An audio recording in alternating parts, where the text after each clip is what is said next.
दोस्तों मैं रामब्रज आज आपसे बात करूंगा पशुओं में होने वाली एक बहुत ही गंभीर बीमारी के बारे में। ऐसी बीमारी जिस किसी के घर में अगर एक पशु को हो जाती है तो आप मानिए कि उसके घर में 10 पशु हैं तो 10 पशु को हो सकती है। अगर 10 पशु को हो गई तो अगर गांव में 1000 पशु हैं तो मैं मानता हूं कि 80% पशुओं में ये बीमारी फैल सकती है। ये क्यों फैल सकती है, क्या कारण होता है इसका? देखिए, सबसे पहले आपको जनरलाइज कर दूं कि ये एक वायरस की होने वाली बीमारी है जो कि एक कंटेजियस बीमारी है।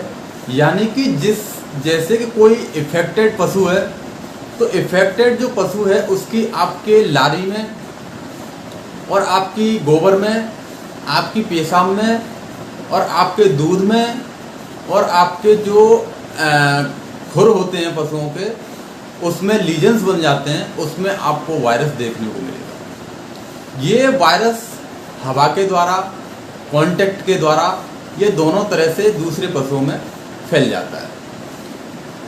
देखिए, इसके बारे में थोड़ा सा आपको समझा दूं और थोड़ा सा एक बीमारी से और डिफ्रेंशिएट करा दूं, क्योंकि हमारे जो डॉक्टर्स लोग होते हैं इन चीज़ों को समझ नहीं पाते, इन दोनों रोगों को डिफ्रेंशिएट नहीं कर पाते, क्योंकि ये दोनों रोग एक दूसरे से अलग होते हैं लेकिन वो एक ही रोग समझते हैं। एक बात करूंगा मैं एफएमडी यानी कि फुट एंड माउथ डिजीज यानी खुरपका मुंहपका, और एक बात करूंगा मैं आपका फुट रॉट। देखिए, इनमें अलग क्या होता है थोड़ा सा आपको बता दूं। जो फुट रॉट आपका होगा वो एक स्फीरोफोरस नेक्रोफोरस एक बैक्टीरिया से होने वाला रोग होगा, और ये एफएमडी है यानी कि फुट एंड माउथ डिजीज, इसमें पशु के खुरों में लीजन्स और उसके मुंह में लीजन्स यानी कि छाले पड़ जाते हैं। ये आपकी वायरस से होने वाली बीमारी है। फुट रॉट में भी आपके पशुओं के जो खुर होते हैं उसमें लीजन्स बन जाते हैं, खुरी चटक जाती हैं, लेकिन ये एक बैक्टीरिया से होने वाली बीमारी है। और एफएमडी में उसमें भी खुरी चटकती हैं, उसमें लीजन्स बन जाते हैं, उसके मुंह में लीजन्स और अलग से बन जाती हैं। ये चीज़ें अलग होती हैं। अब जैसे आपको फुट रॉट हुआ, अब फुट रॉट आपकी बैक्टीरिया से होने वाली बीमारी है तो उसमें आप एंटीबायोटिक लगाओगे, उसमें आपका पूरा काम करेगी एंटीबायोटिक, क्योंकि वो बैक्टीरिया से होने वाली बीमारी है।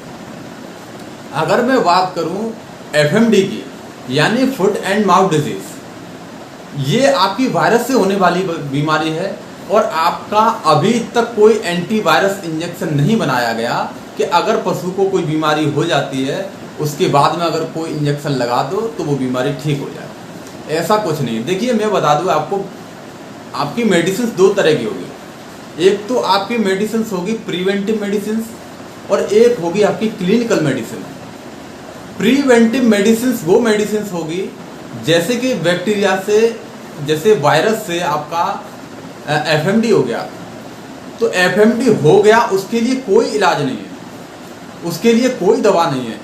लेकिन एफएमडी यानी कि खुरपका न हो, खुरपका और मुंहपका न हो, उसके लिए क्या लगाए जाते हैं? टीके। तो बीमारी न हो उसके लिए जो हम दवा लगाते हैं उसे हम लोग बोलते हैं प्रिवेंटिव मेडिसिन। अगर इसमें हम लोग एंटीबायोटिक लगाएंगे, एंटीबैक्टीरियल ड्रग्स लगाएंगे तो वो बताइए हमारे लिए यूजलेस होगा या फिर यूजफुल होगा? मैं बोलता हूँ बिल्कुल यूजलेस होगा, क्योंकि ये बैक्टीरिया से होने वाली बीमारी है ही नहीं है, ये तो वायरस से होने वाली बीमारी है। देखिए, थोड़ा सा आपको और बता दूं एफएमडी के बारे में। ये वायरस से होने वाली बीमारी है और इसका वायरस आपका 7 टाइप में पाया जाता है। 7 टाइप इसकी कौन कौन सी होती हैं?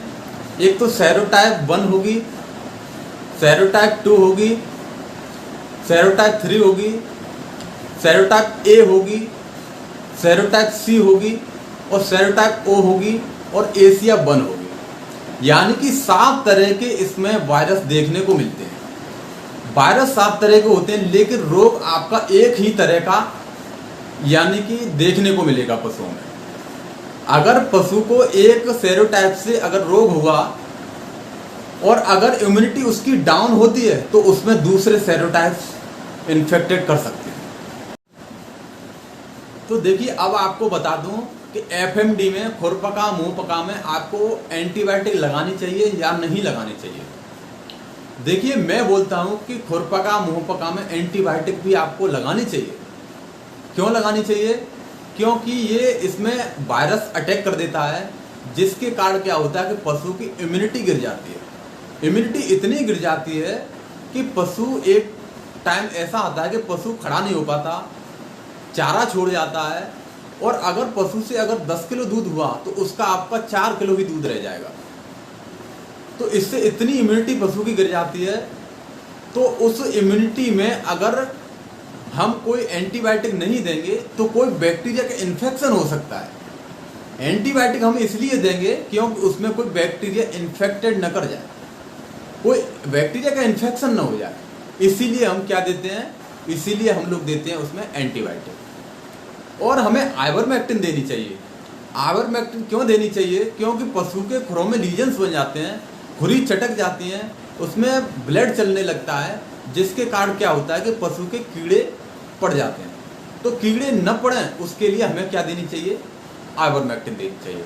क्योंकि आइवरमेक्टिन जो होती है आपकी ब्रॉड स्पेक्ट्रम डिवर्मर होती है। वो आपको एंडोपैरासाइट्स एंड एक्टोपैरासाइट्स दोनों पैरासाइट्स पे वर्क करती है। चाहे तो आपके पेट के अंदर के परजीवी हों और चाहे आपके जो बाहर के परजीवी, जैसे कि जूं हुआ, चीचड़ी हुई, आपकी किलनी हुई, आपके पिस्सू हुए, तो इनको भी ख़त्म करेगा। और जो अंदर पेट के जो कीड़े हैं, आपका लिवर फ्लूक है और आपके डिफरेंट तरह के फ्लूक्स होते हैं, उनको भी ख़त्म करेगा। तो हमें इस FMD में जितनी भी इम्यूनिटी बूस्टर होते हैं, तो हमें इम्यूनिटी बूस्टर ड्रग्स देने चाहिए।